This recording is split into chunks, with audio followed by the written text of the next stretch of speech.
કેન્દ્રીય પર્યાવરણ, વન અને જળવાયુ પરિવર્તન મંત્રાલય, ઇન્ટરનેશનલ બિગ કેટ એલાયન્સ અને ગુજરાત સરકારના વન અને પર્યાવરણ વિભાગના સંયુક્ત ઉપક્રમે આયોજન કરવામાં આવ્યું હતું. સિંહોના સંરક્ષણને મજબૂત બનાવવા તેમજ આ વિષયને લગતા વિચારો અને સાફલ્ય ગાથાઓ રજૂ કરવામાં આંતરરાષ્ટ્રીય સિંહ સંરક્ષણ પરિસંવાદ એક મહત્વપૂર્ણ પ્લેટફોર્મ બનશે. ગીર ખાતે આવેલ હાઈટેક મોનિટરિંગ યુનિટ અને વાઇલ્ડ લાઇફ વેટરનરી યુનિટની મુલાકાત લેવાઈ.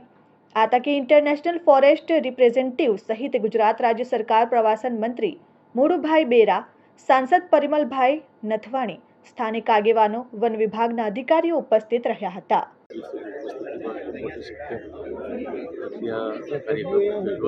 બીજા દિવસે ઇન્ટરનેશનલ સેમિનાર છે સાસણમાં ટેકનિકલ સેશન છે.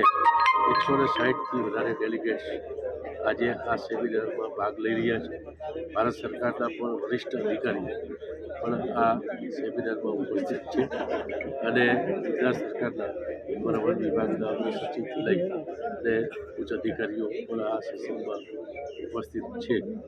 આજે જે અહીંયા ચર્ચાઓ ડિસ્કશન થશે એનાથી આવનારા દિવસોમાં આપણે વધારે સારી રીતે આપણા એશિયાટિક સિંહ જે આપણા દેશનું આપણા સૌનું ગૌરવ છે એના સંવર્ધન માટે, એના સંરક્ષણ માટે એના જે ચર્ચાઓ થશે અને એ જે મંથનમાંથી નીકળશે એનો આગામી દિવસોમાં રાજ્ય સરકારના વન અને પર્યાવરણ વિભાગ